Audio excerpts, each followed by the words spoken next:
Hello, my name is Tyler Foote, and I will be giving a presentation on a country that I have been conducting research on, that being North Korea. In particular, I will be addressing, as you may see on the title, how the North Korean authoritarian regime was able to retain their power. First, let's begin with some housekeeping regarding the country's basic information. So, North Korea is a country located in East Asia. North Korea occupies the northern region of the Korean peninsula, covering about 55% of the peninsula, and it reaches out from the Asian mainland, lying between the Yellow Sea and the East Sea.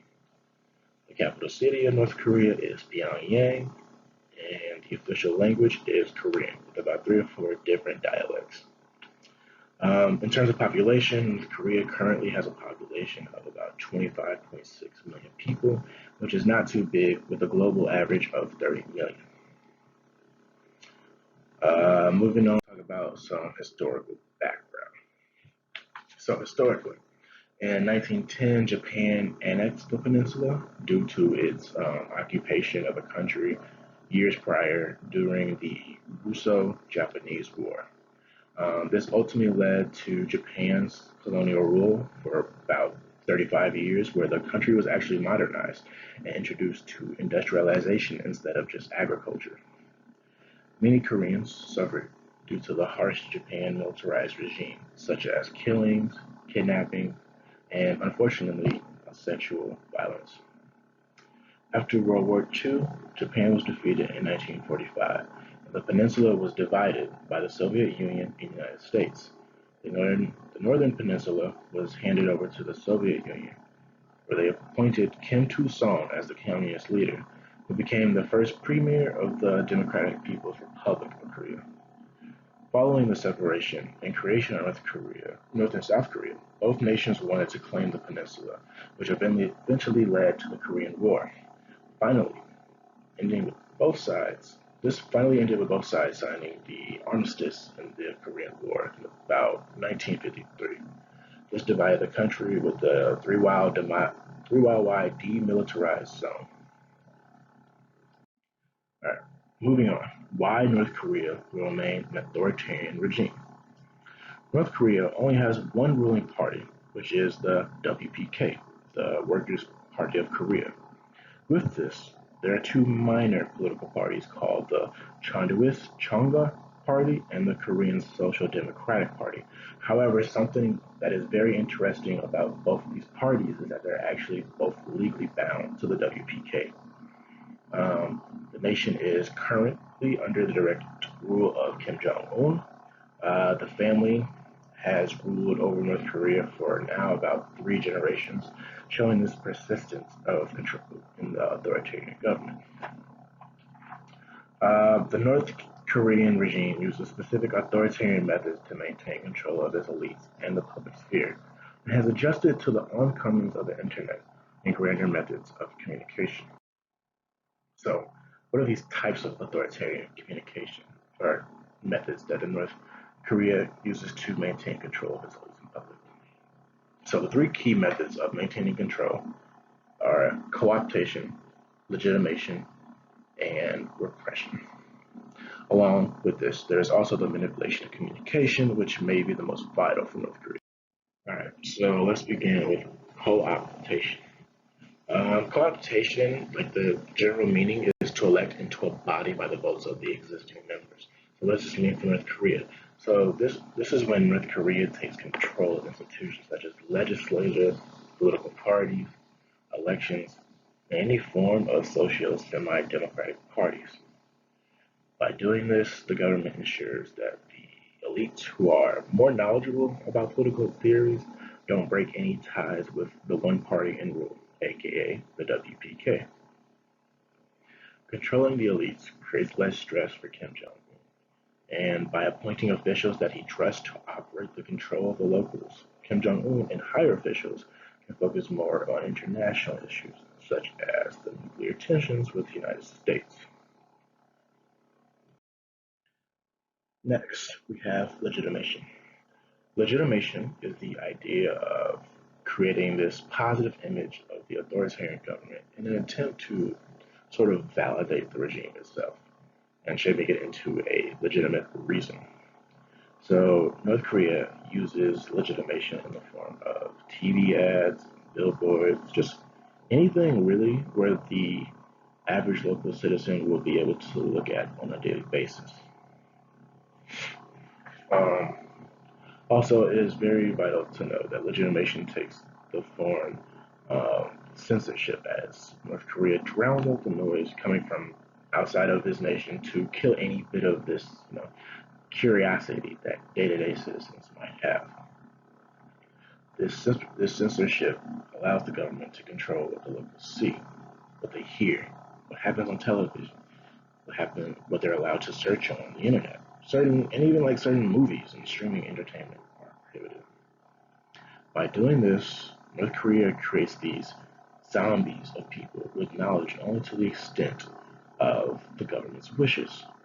Without knowledge, there's no powers, as locals will have no way of knowing what real liberty looks like. Legitimation will make them believe that the normal everyday life that they live is normal, when in reality it's a constant brainwashing society that is meant to oppress the lives of millions, entrapping their mind, their body, and their souls within a closed-off territory. Finally, we have repression. The meaning of repression is a type of psychological defense or weapon mechanism that involves keeping certain thoughts, feelings, or urges out of conscious awareness. Um, and as you may guess, this is most definitely the worst and most cruel method of controlling billions of lives. Um, so repression, especially the form that North Korea is famous for using, is meant to keep the public contained both physically and mentally. Physical repression is used in killing, kidnapping, or even torturing the public to send messages of who's in charge. So let's just grasp this off. North Korea's rule is all about control. So when they see that a local is not in accordance with the ways that the government is governing, the government tries to either eliminate or torture that individual, not only set an example of how non-tolerant the government is, but also to stop any possibility of a larger rebellion beginning. North Korea, being the militant government that it is, has no problem with mass massacres in public in order to establish their version of peace within their nation. There's also this type of repression called mental repression. Mental repression comes off as more of surveillance in addition to censorship. It's a sort of harassment of like international journalists and such. As expressed earlier, the cloudier the minds of the locals are, the easier it is for the government to maintain their control. So it is with the combination of the two, both physical and mental repression, that eradicates the chances of rebellions and keeps the government in complete and total control. All of these authoritarian constructs, co-optation, legitimation, and repression, all create immense amounts of oppression that feeds into why the government is able to maintain control over millions upon millions of innocent lives. Continuing, probably the most important strategical manipulative piece behind North Korea being able to maintain control over the locals of the land would be their manipulation of communication. As expressed before, there is of course information that the government would love to keep from the locals, and with the power of the internet and other media outlets in this day and age, this becomes very difficult to an extent. However, it is North Korea's ability to adapt to the internet which enables them to maintain this control. So North Korea understands, just like any other country, that for economic stability, the internet is a must for its country. However, certain modifications have been made so that there won't be any global interference. And North Korea could dwell on how the internet could be like to their disadvantage, but instead they use the internet for their advantage. For instance, their first propaganda website was widespread over their nation, and this was basically in charge of informing the locals about the weather and a few events taking place within the country. Now, this turns into propaganda as the government almost religiously demands the public respect and to be afraid of the government at all all times, and that the authoritarian government is actually trying to protect them in sort of that legitimation form.